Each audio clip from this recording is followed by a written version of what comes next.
నమస్కారం. దూరదర్శన్ వార్తలకు స్వాగతం. నేను అక్రమ్ పాషా. ఈనాటి ముఖ్యాంశాలు చూద్దాం.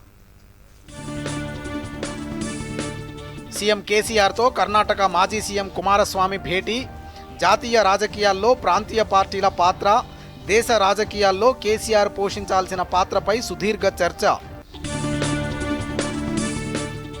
గిరిజనుల అభివృద్ధి టీఆర్ఎస్తోనే సాధ్యమన్న మంత్రి తలసాని శ్రీనివాస్ యాదవ్, సీఎం కేసీఆర్ గిరిజనుల మనస్సుల్లో చిరస్థాయిగా నిలిచిపోతారని వెల్లడి. దక్షిణ కాలిఫోర్నియా వ్యాపార సంఘాల ప్రతినిధులతో కేంద్ర మంత్రి పీయూష్ గోయల్ భేటీ, ప్రధాని నరేంద్ర మోదీ భారతదేశానికి రాజకీయ సుస్థిరతను తీసుకొచ్చారని వెల్లడి. జేఈఈ అడ్వాన్స్డ్ ఫలితాల విడుదల, జాతీయ స్థాయి మొదటి 10 ర్యాంకుల్లో మరోసారి సత్తా చాటిన తెలుగు విద్యార్థులు. ప్రముఖ సినీ నటుడు కృష్ణంరాజు భౌతిక కాయం వద్ద సినీ రాజకీయ నాయకుల నివాళులు, రేపు మధ్యాహ్నం అధికారిక లాంఛనాలతో అంత్యక్రియలకు ఏర్పాట్లు. వార్తల్లోని వివరాలు. రాష్ట్ర ముఖ్యమంత్రి కేసీఆర్తో కర్ణాటక మాజీ ముఖ్యమంత్రి హెచ్డి కుమారస్వామి హైదరాబాద్ ప్రగతి భవన్లో భేటీ అయ్యారు. ప్రగతి భవన్కు చేరుకున్న కుమారస్వామికి సీఎం కేసీఆర్ స్వయంగా ఎదురువెళ్లి సాదరంగా స్వాగతం పలికి తన వెంట తోడుకొని వెళ్లారు. ఈ సందర్భంగా మంత్రి వేముల ప్రశాంత్ రెడ్డి, ఎమ్మెల్సీలు మధుసూదనాచారి, పల్లా రాజేశ్వర్ రెడ్డి, ఎమ్మెల్యేలు జీవన్ రెడ్డి, బాల్క సుమన్, రాజేందర్ రెడ్డి తదితరులు ఉన్నారు. కేసీఆర్తో భేటీ అనంతరం కుమారస్వామి మాట్లాడుతూ సకల వర్గాలను కలుపుకుంటూ ముందుకు సాగి ప్రజాస్వామ్యబద్ధంగా శాంతియుత పంథాలో తెలంగాణ కోసం ఉద్యమించి స్వరాష్ట్రాన్ని సాధించిన ముఖ్యమంత్రి కేసీఆర్కు అపార అనుభవం ఉందని అన్నారు.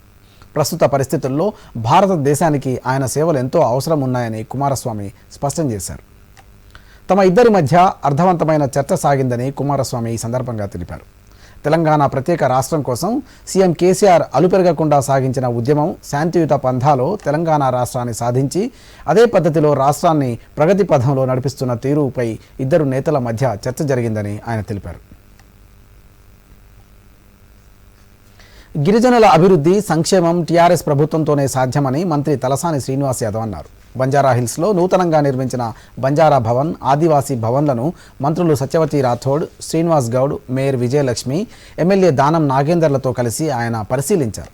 ఈ సందర్భంగా మంత్రులు మాట్లాడుతూ గిరిజనుల ఆరాధ్య దైవం సేవాలాల్, ఆదివాసీల పోరాట యోధుడు కుమ్రం భీమ్ల స్మారక భవనాలను సీఎం కేసీఆర్ త్వరలోనే ప్రారంభిస్తారని అన్నారు. దేశంలో ఎక్కడా ఇలాంటి అద్భుతమైన భవనాలు నిర్మించలేదని అన్నారు. ముఖ్యమంత్రి గిరిజనుల మనస్సులో చిరస్థాయిగా నిలిచిపోతారని ఆయన తెలిపారు. 17వ తారీఖున ముఖ్యమంత్రి గారి చేతుల మీదుగా ప్రారంభం చేసుకుంటున్న సందర్భంగా ఈ ఏర్పాట్లను పర్యవేక్షించడానికి విచ్చేసి చాలా రోజులుగా కోవిడ్ కారణంగా కొంతమంది కోర్టుకు పోవడం ఆలస్యమైంది. కానీ ముఖ్యమంత్రి గారు ఎప్పుడెప్పుడు చేద్దామని చెప్పి ఎదురు చూస్తూ మరి మా వెంటపడి దీన్ని పూర్తి చేయించారు. ఒక్కొక్క భవనానికి 2 కలిపి 43 కోట్ల ఖర్చు అయింది. గిరిజన బంజారా భవన్లు 2 ఆదివాసీ భవన్లు ఇక్కడ కట్టియడం అనేది నిజంగా వారికి నేను ఒక గిరిజన బిడ్డగా నేను శిరస్సు వంచి పాదాభివందనాలు తెలియజేసుకుంటూ అది ప్రారంభోత్సవం చేసుకున్న సందర్భంగా ఒక చక్కటి పండుగ వాతావరణంలో రాష్ట్రంలోని గిరిజనులందరూ వాళ్ళ తీజిని ఎంత గొప్పగా చేసుకుంటారో, వాళ్ళ శీతలా భవానీ పూజ ఎంత గొప్పగా చేసుకుంటారో, అలాగే ఒక సేవాలాల్ జయంతిని, ఒక కొమరం భీం జయంతిని ఎంత బాగా చేసుకుంటారో ఈ పండుగను కూడా అంతే ఉత్సాహంగా అందరూ ఇది మా పండుగ అని చెప్పి అందరూ తరలి రావాలని, లక్షలాదిగా దీన్ని విజయవంతం చేయాలని ఈ రాష్ట్రంలో ఉండే గిరిజన సోదరులందరినీ కూడా హృదయపూర్వకంగా నేను ఆహ్వానిస్తూ ఉన్నాను. అసలు బంజారా అంటేనే ట్రైబల్. బట్ చరిత్రలో స్వాతంత్రం వచ్చినప్పటి నుంచి ఎవరు కూడా పట్టించుకోలేదు.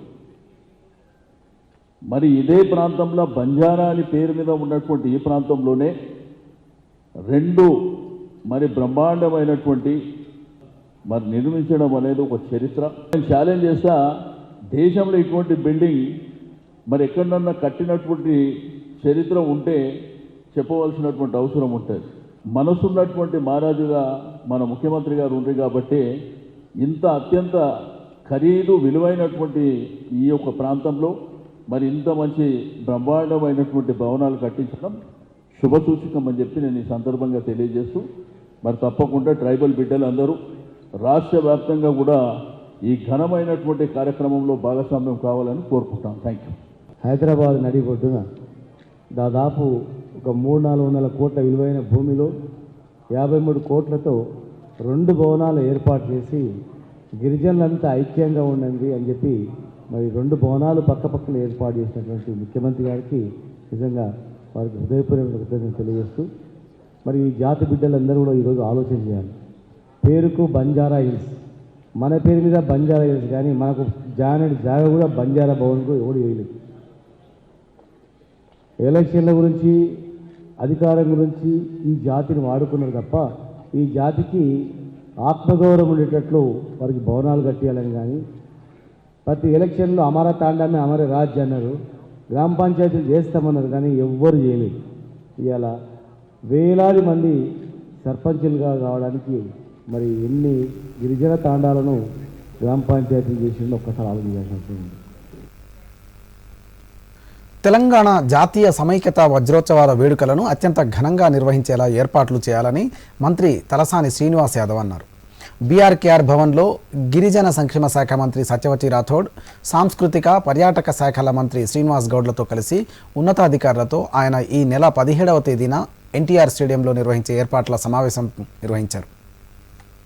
ఈ సందర్భంగా వారు మాట్లాడుతూ 17వ తేదీన పీవీ మార్గ్ నుండి ఎన్టీఆర్ స్టేడియం భారీ ర్యాలీ నిర్వహించడం జరుగుతుందని అన్నారు. ఎన్టీఆర్ స్టేడియంలో నిర్వహించే సభకు ముఖ్యమంత్రి కె చంద్రశేఖరరావు ముఖ్య అతిథిగా హాజరవుతారని అన్నారు. ర్యాలీ సాగే ప్రధాన కూడళ్లలో జాతీయ పతాకాలతో బైక్ ర్యాలీలు నిర్వహించేలా చర్యలు తీసుకోవాలని చెప్పారు. ఈ సభకు 1,00,000 మంది వరకు వివిధ జిల్లాల నుండి వస్తారని తెలిపారు.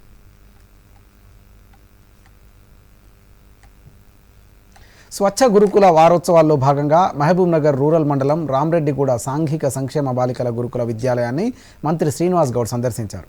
అక్కడి పరిసరాలను పరిశీలించిన మంత్రి సంతృప్తి వ్యక్తం చేశారు. ఈ సందర్భంగా శ్రీనివాస్ గౌడ్ మాట్లాడుతూ ప్రభుత్వ పాఠశాలలు, గురుకుల విద్యాలయాల్లో స్వచ్ఛతకు అత్యంత ప్రాధాన్యత ఇవ్వాలని సూచించారు. ఇంటికి దూరంగా గురుకులాల్లో ఉండే విద్యార్థులకు ప్రభుత్వం సకల సదుపాయాలు కల్పిస్తుందని అన్నారు. వారికి ఎలాంటి లోటు లేకుండా చూసే బాధ్యత ఉపాధ్యాయులపై ఉందని తెలిపారు.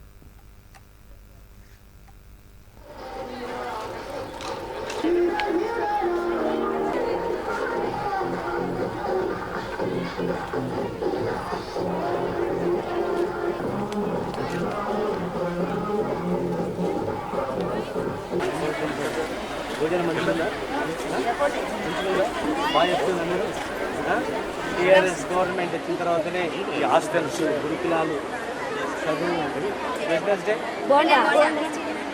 ఫ్రైడే,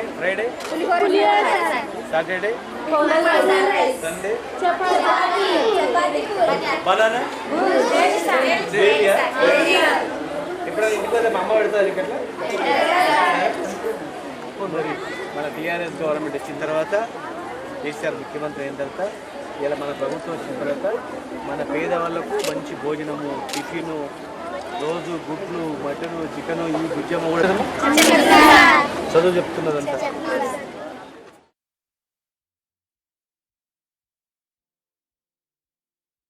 माननीय प्रधानमंत्री जी के नेतृत्व में राष्ट्रीय गोकुल मिशन के अंतर्गत देश भर के सभी डेयरी किसानों, सहकारी डेयरी संगठन और एआई टेक्नीशियंस के अमूल्य योगदान को सराहने और प्रोत्साहित करने के लिए आयोजित राष्ट्रीय गोपाल रत्न पुरस्कार 2022। आप आवेदन www.awards.gov.in पर स्वयं भर सकते हैं या अपने नजदीकी कॉमन सर्विस सेंटर, सहकारी समितियों या अपने पशु चिकित्सक की सहायता ले सकते हैं। आवेदन की अंतिम तिथि है 30 सितंबर 2022। వార్తల్లోకి పునఃస్వాగతం. జేఈ అడ్వాన్స్డ్ ఫలితాల్లో తెలుగు విద్యార్థులు మరోసారి సత్తా చాటారు. జాతీయ స్థాయిలో ఓపెన్ కేటగిరీలో మొదటి 10 ర్యాంకుల్లో 4 తెలుగు విద్యార్థులే ఉన్నారు. పిఎల్ సాయి లోహిత్ రెడ్డి 2వ ర్యాంకు, వంగపల్లి సాయి సిద్ధార్థ 4వ ర్యాంకు, పి కార్తికేయ 6వ ర్యాంకు, ధీరజ్ 8వ ర్యాంకు సాధించారు. జాతీయ స్థాయిలో 24వ ర్యాంకు సాధించిన పల్లి జలజాక్షి ఐఐటి మద్రాస్ జోన్ అమ్మాయిల విభాగంలో టాపర్గా నిలిచారు. తొలి 100 ర్యాంకుల్లో సుమారు 20 మంది, 500 ర్యాంకుల్లో దాదాపు 100 మంది తెలంగాణ, ఏపీ విద్యార్థులు ఉన్నారు.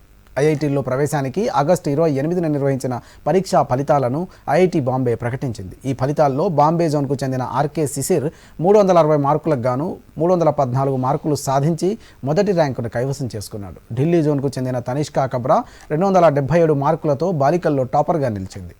ఆమె ఆల్ ఇండియాలో 16వ ర్యాంక్ సాధించింది. ఆగస్టు 28న జరిగిన జేఈ అడ్వాన్స్డ్ పరీక్షకు 1,50,000 మంది హాజరయ్యారు. వారిలో 40,000 మంది అర్హత సాధించారు. తెలంగాణలో గొప్పగా నిర్వహించే బతుకమ్మ పండుగ ఉత్సవాలు ప్రపంచ చిత్రపటంలో మన తెలంగాణ రాష్ట్ర ఆత్మగౌరవానికి ప్రతీకగా నిలిచాయి. మహిళా సోదరీమణులకు బతుకమ్మ పండుగను గొప్పగా నిర్వహించుకున్న అనే ఉద్దేశంతో సీఎం కేసీఆర్ ప్రతి ఏడాది కోట్ల విలువ చేసే చీరలను పంపిణీ చేస్తున్నారు. వివిధ రకాల రంగులతో సిరిసిల్ల, పోచంపల్లి, గద్వాల్ తదితర ప్రాంతాల్లో నేతన్నలతో చీరలను నేయించి రాష్ట్రంలో అన్ని ప్రాంతాల్లో మహిళా సోదరీమణులకు భారీగా పంపిణీ చేస్తున్నారు. ఆ విధంగానే ఈ సంవత్సరం కూడా బతుకమ్మ చీరలు భారీగా పంపిణీ చేయాలని ప్రభుత్వం సన్నాహాలు చేస్తుంది. ఈ ఏడాది 340 కోట్ల వ్యయంతో బతుకమ్మ చీరలను సిద్ధం చేశారు. 240 పైచిలకు వెరైటీ డిజైన్లతో చీరలు తయారు చేసి పంపిణీకి సిద్ధం చేశారు. 1,18,00,000 చీరలను మహిళా సోదరీమణులకు పంపిణీ చేయడానికి టెస్కో తెలంగాణ హ్యాండ్లూమ్ శాఖ సన్నాహాలు చేస్తోంది. ఈ సంవత్సరం బతుకమ్మ చీరలను వెండి, బంగారు జరీ అంచులతో తయారు చేయించారు. రాష్ట్ర అవతరణ తర్వాత సీఎం కేసీఆర్ ఆదేశాల మేరకు ప్రతి బతుకమ్మ పండుగ సందర్భంగా తెలంగాణ ఆడబిడ్డలకు రంగురంగుల డిజైన్లతో చీరలు పంపిణీ చేస్తున్న సంగతి తెలిసిందే. ఇక చీరల పంపిణీకి సంబంధించిన వివరాలను త్వరలోనే వెల్లడించనున్నారు.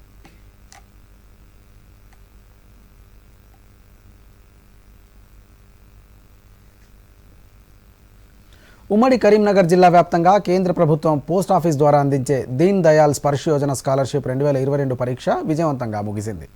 దేశంలో విద్యను అభ్యసిస్తున్న 6వ తరగతి నుండి 9వ తరగతి వరకు గల విద్యార్థులు ఈ పరీక్షకు అర్హులు కాగా, విద్యార్థులకు పోస్ట్ ఆఫీస్ సేవలను తెలియజేయడంతో పాటు వారికి ఆర్థికంగా ప్రోత్సాహం అందించడానికి కేంద్ర ప్రభుత్వం ఈ పరీక్ష నిర్వహించింది. ఈ సందర్భంగా పెద్దపల్లి డివిజన్ పోస్టల్ అధికారులు మాట్లాడుతూ తెలంగాణ రాష్ట్ర వ్యాప్తంగా 6వ తరగతి నుండి 9వ తరగతి చదువుతున్న ప్రతి 10 మంది విద్యార్థులకు స్కాలర్షిప్ ఇవ్వాలని ఈ ఉద్దేశంతో ఈ పోటీ పరీక్ష నిర్వహించామని అన్నారు. ఈ పరీక్షలో అర్హత సాధించిన విద్యార్థులకు సంవత్సరానికి 6,000 రూపాయల ఉపకార వేతనం ఇస్తామని అన్నారు. పోస్ట్ ఆఫీస్ ద్వారా చిన్న పిల్లలకు 6th క్లాస్ నుంచి 9th క్లాస్ వరకు స్కాలర్షిప్ టెస్ట్ అనేది పోస్ట్ ఆఫీస్ తరఫున ఆల్ ఇండియా లెవెల్లో జరపడం జరుగుతుంది. ఈ స్పర్శ్ ఎగ్జామ్ అనేది 2017 నవంబర్ 3గా స్టార్ట్ అయ్యింది. దీన్ దయాల్ అనే ఉపాధ్యాయ అనే వారి పేరు మీద కేంద్ర ప్రభుత్వం అనేది దీన్ని తీసుకోవడం జరిగింది. దీనిలో ముఖ్యంగా 6th క్లాస్ నుంచి 9th క్లాస్ పిల్లలకు మాత్రమే ఎలిజిబిలిటీ ఉంటుంది. ఇది ఏ స్కూల్ తరఫునైనా ఉన్నా కూడా 6వ తరగతి నుంచి 9వ తరగతి వరకు అకాడమిక్స్లో ఎవరైతే అత్యధికంగా స్కోర్ చేసిన వాళ్ళు ఉంటారో వారు మాత్రమే అర్హులు ఉంటారు.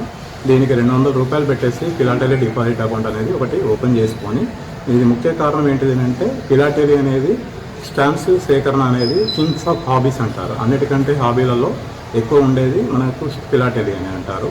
దాని ద్వారా ఏంటంటే స్టాంప్స్ కలెక్షన్ అనేది పిల్లలకు హాబీగా మారడం అనేది, పోస్ట్ ఆఫీస్ అనేది కూడా పిల్లలకు అనేది తెలియడం కొరకు ఈ యొక్క కార్యక్రమాలు చేపడుతున్నాను. దీనిలో మనకు ముఖ్యంగా 6వ తరగతి నుంచి 9వ తరగతి వరకు ఈరోజు మనం కాకతీయ స్కూల్స్ జమ్మికుంట నందు మన సెంటర్ ఏర్పాటు చేయడం జరిగింది. దానిలో 193 మంది అప్లికేషన్స్ వచ్చాయి మనకు. దానిలో 184 మంది ఈరోజు ఎగ్జామ్ రాస్తున్నారు. ఓవరాల్గా కరీంనగర్ జిల్లాలో ఈ యొక్క సెంటర్స్ మనకు కరీంనగర్, జమ్మికుంట, గోదావరిఖని, పెద్దపల్లి ఓవరాల్గా మనకు 1100 నుంచి 1200 మంది కూడా మనకు రాస్తున్నారు. వీరికి ఎవరైతే సెలెక్ట్ అవుతారో దానిలో రాష్ట్ర స్థాయిలో ప్రతి క్లాస్ నుంచి 10 మందికి 6,000 రూపాయల స్కాలర్షిప్ అనేది ఒక సంవత్సరం ఇవ్వడం జరుగుతుంది. ఈ స్కాలర్షిప్ ద్వారా వారికి కూడా ఉపయోగం అనేది లబ్ధి చెందుతుంది. మరియు వారి యొక్క ప్రోత్సాహకం కూడా ఇచ్చినట్టుగా జరుగుతుంది. నల్గొండ జిల్లా మునుగోడు నియోజకవర్గ బీజేపీ బూత్ స్థాయి ముఖ్య కార్యకర్తల సమావేశానికి బీజేపీ జాతీయ ప్రధాన కార్యదర్శి, తెలంగాణ రాష్ట్ర బీజేపీ ఇన్ఛార్జ్ సునీల్ బన్సల్ హాజరయ్యారు. ఈ సమావేశంలో ఎమ్మెల్యే అభ్యర్థి కోమటిరెడ్డి రాజగోపాల్ రెడ్డి, హుజూరాబాద్ ఎమ్మెల్యే ఈటెల రాజేందర్, మునుగోడు ఉప ఎన్నిక ఇన్ఛార్జ్ వివేక్ వెంకటస్వామి, కొండా విశ్వేశ్వర్ రెడ్డి, గంగిడి మనోహర్ రెడ్డితో పాటు శక్తి కేంద్రాల ఇన్ఛార్జీలు, కార్యకర్తలు హాజరయ్యారు. ఈ సందర్భంగా సునీల్ బన్సల్ మాట్లాడుతూ కార్యకర్తల ఉత్సాహం చూస్తుంటే రాబోయే మునుగోడు ఉప ఎన్నికలో బీజేపీ గెలుస్తుందని ధీమా వ్యక్తం చేశారు. ప్రజలు కుటుంబ పాలనకు విసిగిపోయి ఉన్నారని అన్నారు. आज भारतीय जनता पार्टी के कार्यकर्ता सम्मेलन में यहाँ पर आना हुआ, तो आज के इस कार्यकर्ता सम्मेलन और एक कार्यकर्ताओं के उत्साह और जनता के समर्थन को देखकर एक बात तो पक्की निश्चित है कि आने वाले इस बाई इलेक्शन में यहाँ से हम लोग चुनाव जीतने वाले हैं। लेकिन वर्तमान जिस प्रकार की तेलंगाना की अभी जो पॉलिटिकल सिचुएशन है और जिस प्रकार से यहाँ के मुख्यमंत्री केसीआर सभी लोग परिवार के आधार पर पूरे तेलंगाना को चलाने का जो काम हो रहा है, या जिस प्रकार से यहाँ करप्शन की घटनाएं, करप्शन की बातें सबके सामने आ रही है, उसमें एक बात पक्की है कि तेलंगाना में आने वाले दिनों के अंदर एक बड़ा परिवर्तन, बड़ा बदलाव आएगा। और आने वाले दिनों के अंदर यहाँ के भ्रष्टाचार, यहाँ के गुंडागर्दी, यहाँ के परिवारवाद, जो वोट बैंक की पॉलिटिक्स, इन सब के खिलाफ एक जनता का समर्थन धीरे धीरे भारतीय जनता पार्टी के साथ में आया है और हम सबको पूरा विश्वास है कि आने वाले चुनाव के अंदर भारतीय जनता पार्टी की सरकार बनेगी। విదేశాంగ శాఖ మంత్రి S Jaishankar Gulf cooperation council secretary general Nayef Falah Mubarak Al హజ్రఫ్తో భేటీ అయ్యారు. భారత్ గల్ఫ్ దేశాల మధ్య పలు విధానాల ఎంఓయూపై సంతకాలు చేశారు. కాగా 2 రోజుల పర్యటన నిమిత్తం నిన్న సౌదీ అరేబియా చేరుకున్న విదేశాంగ మంత్రి రియాద్లోని భారతీయ ప్రవాసులను ఉద్దేశించి ప్రసంగించారు. ప్రపంచంలో అధిక ఆదాయ దేశంగా భారత్ ఎదగడానికి చేసిన శక్తివంతమైన ప్రయత్నాలను ఆయన ఈ సందర్భంగా వివరించారు. So that when I engage with the authorities, with my counterpart or with the officialdom, I have also your interests at heart. That in some way, if we as the government or I as the foreign minister or the embassy or the foreign ministry can be helpful to advance your interest, to make you more comfortable, to ensure that your requirements are met and your problems in whatever way can be addressed. I think that is also equally important, and that is why in fact I am very glad that the embassy took the initiative to arrange this meeting. Right, you are literally my first engagement on this visit.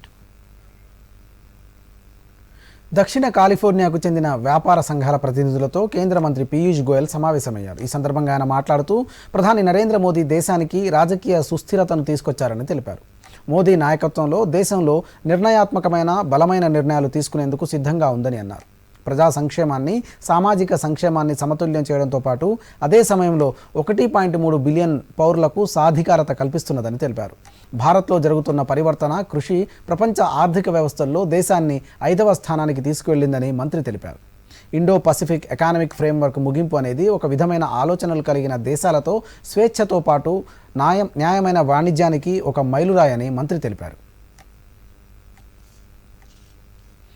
September 11 ఈ తేదీ ఇప్పటికీ అగ్రరాజ్యం America వాసుల్లో మర్చిపోలేని రోజు. ఈ రోజు గుర్తుకు రాగానే అందరి గుండెల్లో ఒక రకమైన భయం వెంటాడుతూనే ఉంది. అమెరికాలోని న్యూయార్క్ ట్విన్ టవర్స్ మీద 9/11 దాడులు జరిగి నేటికి 21 సంవత్సరాలు పూర్తయింది. ఈ దాడిలో దాదాపు 3,000 మంది ప్రాణాలు కోల్పోయారు. వేలాది మంది తీవ్రంగా గాయపడ్డారు.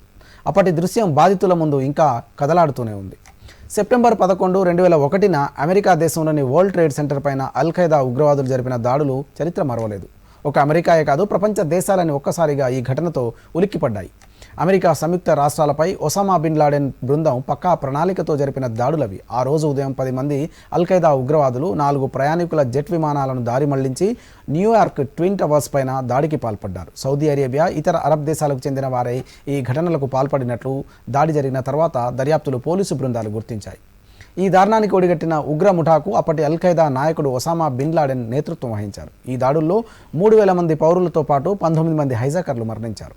ఇదిలా ఉంటే 2001 సెప్టెంబర్ 11న 4 ప్రయాణికుల విమానాలను ఇస్లామిస్ట్ మిలిటెంట్లు హైజాక్ చేశారు. ఆ విమానాలతో వరల్డ్ ట్రేడ్ సెంటర్, అమెరికా రక్షణ శాఖ ప్రధాన కార్యాలయం పెంటగాన్తో పాటు పెన్సిల్వేనియా ప్రాంతాల్లో ఉగ్రవాదులు దాడి చేశారు. అనుకోకుండా జరిగిన దాడితో చూస్తుండగానే న్యూయార్క్ ట్విన్ టవర్స్ కుప్పకూలాయి. కాగా న్యూయార్క్ ప్రభుత్వ ఆరోగ్య శాఖ గణాంకాల ప్రకారం నాటి దాడుల్లో 3,000 మంది అసూలు బాశారు. ఇందులో 4 విమానాలకు సంబంధించి ప్రయాణికులతో పాటు విమాన సిబ్బంది, సాధారణ పౌరులు ఉన్నారు. అలాగే సహాయక చర్యల్లో పాల్గొన్న అగ్నిమాపక దళ సిబ్బంది, పోలీసులు 836 మంది మరణించారు. ఇక పెంటగాన్ భవనంపై జరిగిన దాడుల్లో 184 మంది సహాయక సిబ్బంది కూడా ప్రాణాలు వదిలారు.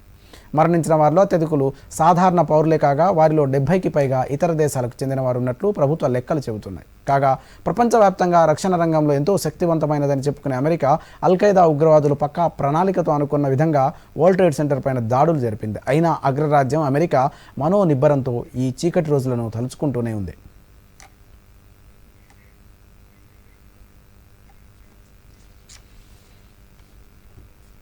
अब देश बड़े संकल्प लेकर के ही चलेगा और वो बड़ा संकल्प है विकसित भारत. ప్రధానమంత్రి గారి ఈ విజన్ అమృత కాలంలో ప్రతి దేశ పౌరుని సంకల్పం దానికి ఊతం అందిస్తోంది మీ ద్వారా చెల్లించబడిన అడ్వాన్స్ ట్యాక్స్ యొక్క ప్రతి రూపాయి. అయితే రండి, ఈ అభివృద్ధి లక్ష్యం దిశగా అడుగు వేద్దాం. సమయానికి మీ అడ్వాన్స్ ట్యాక్స్ చెల్లించడం ద్వారా పురోగతిని వేగవంతం చేద్దాం. గుర్తుంచుకోండి, ఆర్థిక సంవత్సరం 2022-23కి అడ్వాన్స్ ట్యాక్స్ యొక్క 2వ విడత 15 సెప్టెంబర్ 2022 నాటికి తప్పక చెల్లించండి. కార్పొరేట్లు, ఇతర సంస్థలు, వేతన ఉద్యోగులు లేదా టీడీఎస్, టీసీఎస్ మినహాయించిన తరువాత కూడా పన్ను బాధ్యత 10,000 రూపాయలు లేదా అంతకంటే ఎక్కువ ఉంటే వారు అడ్వాన్స్ ట్యాక్స్ చెల్లించడం తప్పనిసరి. ప్రతి ఒక్క పన్ను చెల్లింపుదారు ఒక జాతి నిర్మాత. వార్తల్లోకి పునఃస్వాగతం. ఇక సినీ నటుడు కృష్ణంరాజు అంత్యక్రియలు రేపు అధికారికంగా నిర్వహించనున్నారు. రంగారెడ్డి జిల్లాలోని మొయినాబాద్ పరిధిలోని కనకమామిడి ఫామ్ హౌస్లో మధ్యాహ్నం 1 గంటకు కృష్ణంరాజు అంత్యక్రియలు జరగనున్నాయి. ప్రస్తుతం కృష్ణంరాజు భౌతిక కాయం జూబ్లీ హిల్స్లోని ఆయన నివాసంలో ఉంచారు. పలువురు సినీ, రాజకీయ ప్రముఖులు ఆయన పార్థివ దేహానికి నివాళులర్పిస్తున్నారు. కుటుంబ సభ్యులకు ప్రగాఢ సానుభూతి తెలుపుతున్నారు.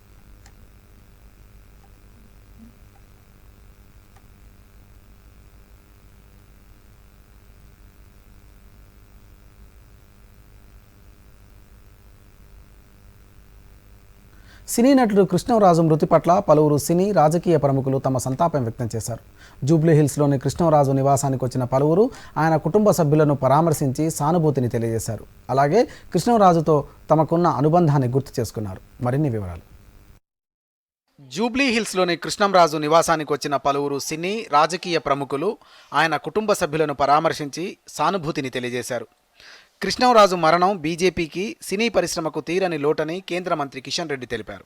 వారు భారతీయ జనతా పార్టీలో ఉన్నప్పుడు అనేక విషయాలలో చర్చించే విషయంలో కానీ, వారు కేంద్ర మంత్రిగా ఢిల్లీలో ఉన్నప్పుడు నేను బీజేపీ యోజన విభాగానికి ఢిల్లీలోని జాతీయ అధ్యక్షులుగా ఉన్న నేపథ్యంలో అనేక సార్లు చర్చించుకోవడము, అనేక విషయాలలో ఒకరి అభిప్రాయాలు ఒకరు తెలియజేసుకోవడము, చివరి వరకు కూడా అదే నేపథ్యం కొనసాగింది. వారు మరి పూర్తి స్థాయిలో సేవాభావనతో ఉండేటువంటి వ్యక్తి. అందరికీ ఏది అడిగినా కూడా లేదనకుండా తన వంతు సహాయం చేసేటువంటి వ్యక్తి కృష్ణంరాజు గారు. రెబల్ స్టార్ కృష్ణంరాజుని కోల్పోవడం బాధగా ఉందని మాజీ సీఎం చంద్రబాబు అన్నారు. కృష్ణంరాజు వారసత్వాన్ని ప్రభాస్ కొనసాగిస్తున్నారని, ప్రభాస్ ధైర్యంతో ముందుకు వెళ్లాలని చంద్రబాబు తెలిపారు. ఈరోజు ఒక రెబల్ స్టార్ కృష్ణంరాజు గారిని కోల్పోవడం చాలా బాధేస్తుంది. ఆయనకంటూ చరిత్రలో ఒక స్థానం ఎప్పుడూ ఉంటుంది. ఆయన నటుడుగా విభిన్నమైన పాత్రలు, ఒకటి కాకుండా అనేక పాత్రలు రాణించారు. అందుకే ఆయన అందరూ కూడా ఒక రెబల్ స్టార్గా చూశారు. ఆయన నటన ఇప్పుడు కూడా మనం మర్చిపోలేం. ఆ తర్వాత రాజకీయాల్లోకి వచ్చి ప్రజలకు సేవ చేయాలనే కార్యక్రమంలో పార్లమెంట్ మెంబర్ కావడం, అదే మరి కేంద్ర మంత్రి కావడం, ఇవన్నీ కూడా ఎప్పటికీ గుర్తుండిపోతాయి. అదేవిధంగా ఇటు రాజకీయాల్లో కానీ అటు సినిమాల్లో కానీ ఆయనకంటూ ఒక ప్రత్యేక స్థానం ఉంది. అలాంటి వ్యక్తి ఈరోజు చనిపోవడం చాలా బాధేస్తుంది. కృష్ణంరాజు మరణ వార్త తనను తీవ్రంగా కలిచివేసిందని రాష్ట్ర మంత్రి కేటీఆర్ అన్నారు. తెలుగు ప్రజల గుండెల్లో కృష్ణంరాజు చెరగని ముద్ర వేశారని తెలిపారు. తన విలక్షణమైన నటనతో, తన అభినయంతో తెలుగు ప్రజల హృదయాల్లో చిరస్మరణీయమైన ముద్ర వేసుకున్న గౌరవనీయులు పెద్దలు కృష్ణంరాజు గారు ఈరోజు ఉదయం మరణించినారని తెలవగానే అందరం కూడా చాలా వేదనకు గురయ్యాం. వెంటనే గౌరవ ముఖ్యమంత్రి గారు కూడా కృష్ణంరాజు గారి వ్యక్తిత్వానికి తగ్గ విధంగా, అంటే ఆయన ఒక అజాత శత్రువు, వివాదరహితుడు, సౌమ్యుడు, నిగర్వి, ఎక్కడ కలిసినా ఎప్పుడు కలిసినా చాలా గొప్పగా చిన్న పెద్ద అనే భేదం లేకుండా అందరితో కలిసి చక్కగా మెదిలే వ్యక్తి. వారి వ్యక్తిత్వానికి తగ్గ విధంగా, వారి గొప్పదనానికి తగ్గ విధంగా రాష్ట్ర ప్రభుత్వ అధికార లాంఛనాలతో అంత్యక్రియలు నిర్వహించాలని చెప్పి కూడా వారు వెంటనే చీఫ్ సెక్రటరీ గారు కూడా ఆదేశం ఇవ్వడం జరిగింది. రెబల్ స్టార్ కృష్ణంరాజు అకాల మరణం బాధాకరమని మంత్రి తలసాని శ్రీనివాస్ యాదవ్ పేర్కొన్నారు. జూబ్లీ హిల్స్లో కృష్ణంరాజు పార్థివ దేహానికి మంత్రి శ్రీనివాస్ యాదవ్ పుష్పాంజలి ఘటించి నివాళులర్పించారు. అనంతరం కృష్ణంరాజు సతీమణి, ప్రముఖ హీరో ప్రభాస్ ఇతర కుటుంబ సభ్యులను పరామర్శించి తన ప్రగాఢ సంతాపం, సానుభూతి తెలిపారు. మరి అక్కడ జన్మించడమే కాకుండా 83 సంవత్సరాల్లో 55 సంవత్సరాలు వారు సినిమా ఇండస్ట్రీ. ఈ మధ్యకాలంలో రాధేశ్యామ్ చిత్రంలో కూడా ఒక మహర్షిగా తను యాక్ట్ చేయడం, రెండోది రాజకీయాలలో కూడా ప్రవేశించి ఈరోజు భారతదేశంలోనే కేంద్రంలో ఒక మంత్రిగా పనిచేయడం, వారికి ఎప్పుడు ఈ మధ్యకాలంలో సంతోషకరమైనటువంటి సన్నివేశం, వారు అనేక సందర్భాల్లో గర్వపడేటువంటి సన్నివేశం, ప్రభాస్ పాన్ ఇండియా లెవెల్లో ఈరోజు మన దేశమే కాకుండా ప్రపంచం గర్వించదగ్గ నటుడు. ఆ స్థాయికి బాహుబలి చూసిన తర్వాత ఆ స్థాయికి ఎంతో గర్వపడేవాడు. కృష్ణంరాజు మరణం బీజేపీకి తీరని లోటని బీజేపీ రాష్ట్ర అధ్యక్షుడు బండి సంజయ్ అన్నారు. ఆయన లోటును ప్రభాస్ తీరుస్తారని, ప్రభాస్కు తమ అండదండలు ఎప్పుడూ ఉంటాయని హామీ ఇచ్చారు. కృష్ణరాజు గారు మా మధ్య లేకపోవడం చాలా బాధాకరం. తెలుగు రాష్ట్ర ప్రజలు, ముఖ్యంగా భారతీయ జనతా పార్టీకి తీరని లోటు. సినీ నటుడు, కేంద్ర మాజీ మంత్రి కృష్ణంరాజు మృతి తెలుగు చలనచిత్ర రంగానికి తీరని లోటని జూనియర్ ఎన్టీఆర్ అన్నారు. తెలుగు ఫిల్మ్ ఇండస్ట్రీకి ఒక దుర్దినం. తెలుగు ఫిల్మ్ ఇండస్ట్రీ దిగ్గజమైనటువంటి కృష్ణరాజు గారు ఈరోజు కాలం చెందారు. భౌతికంగా ఆయన మన మధ్య లేకపోయినా ఆయన ఆశయాలు, ఆయన ఆశీర్వాదం ఎల్లప్పుడూ ఇండస్ట్రీ పైన ఉండాలి అని నాన్నగారికి అత్యంత ఆప్తులు, వారి కుటుంబానికి ప్రగాఢ సానుభూతులు తెలియజేస్తూ వారి ఆత్మకు శాంతి చేకూరాలని ఆ దేవుణ్ణి మనసారి కోరుకుంటున్నాను. కృష్ణంరాజు మృతితో తెలుగు సినీ పరిశ్రమ పెద్ద దిక్కును కోల్పోయిందని సినీ నటుడు కృష్ణ అన్నారు. తనతో 50 ఏళ్లుగా ఉన్న స్నేహాన్ని ఆయన గుర్తు చేసుకున్నారు. ఆర్టిస్ట్కి టెస్ట్ చేసినప్పుడు మా అందరికి తెలిసినప్పుడు కృష్ణరాజు కూడా వచ్చాడు. అదే మా మొట్టమొదటి పరిచయం. 50 సంవత్సరాలుగా మేమిద్దరం చాలా ఫ్రెండ్స్గానే మెలిగాం ఈ ఇండస్ట్రీలో. నేనంటే నేననే సినిమాలో విలన్గా యాక్ట్ చేసి ఆ తర్వాత ఒక 30 సినిమాల్లో నాతో యాక్ట్ చేశాడు. ఈ రోజున అతను మనందరినీ విడిచిపోవడం చాలా బాధాకరం. Bureau report, Doordarshan news. రాష్ట్రంలో రాగల 3 రోజులు భారీ నుంచి అతి భారీ వర్షాలు కురిసే అవకాశం ఉందని హైదరాబాద్ వాతావరణ కేంద్రం పేర్కొంది. నేడు రేపు భారీ నుంచి అతి భారీ వర్షాలు పడే అవకాశం ఉందని, ఎల్లుండి అక్కడక్కడ భారీ వర్షాలు కురిసే అవకాశం ఉందని తెలిపింది. ఈ 3 రోజులు ఉరుములు మెరుపులతో కూడిన ఈదురుగాలులు వీస్తాయని పేర్కొంది. ఈ ఈదురుగాలులు గంటకు 30 నుంచి 40 కిలోమీటర్ల వేగంతో వీస్తాయని వాతావరణ కేంద్రం సంచాలకులు తెలిపారు. కాగా హైదరాబాద్తో పాటు జిల్లాల్లో భారీ వర్షాలు కురుస్తున్నాయి. రాష్ట్ర వ్యాప్తంగా విస్తారంగా వర్షాలు పడుతున్నాయి. చాలా ప్రాంతాల్లో తేలికపాటి నుంచి మోస్తరు వర్షాలు, మరియు కొన్ని చోట్ల భారీ వర్షాలు నమోదైనట్లు వాతావరణ శాఖ అధికారులు తెలిపారు. ఇవాళ రేపు అతి భారీ వర్షాలు పడే అవకాశం ఉందని వాతావరణ శాఖ ప్రకటించింది. హైదరాబాద్కు ఐఎండీ ఎల్లో అలర్ట్ ప్రకటించగా 19 జిల్లాలకు ఆరెంజ్ అలర్ట్ ప్రకటించారు. జిల్లాల్లో జోరు వర్షాలతో వాగులు పొంగుతున్నాయి. పలు చోట్ల రాకపోకలకు ఇబ్బందులు ఎదురవుతున్నాయి.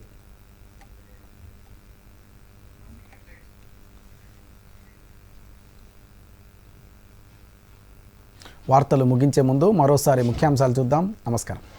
దూరదర్శన్ యాదగిరి వార్తలను ఇప్పుడు సోషల్ మీడియాలో కూడా చూడవచ్చు. యూట్యూబ్లో అయితే డిడి న్యూస్ తెలంగాణ, ట్విట్టర్ వేదికగా అయితే DD news Telangana @Yadagiri news, మరియు ఫేస్బుక్లో అయితే డిడి న్యూస్ తెలంగాణలో చూసి సబ్స్క్రైబ్ చేసి లైక్ చేయండి, షేర్ చేయండి.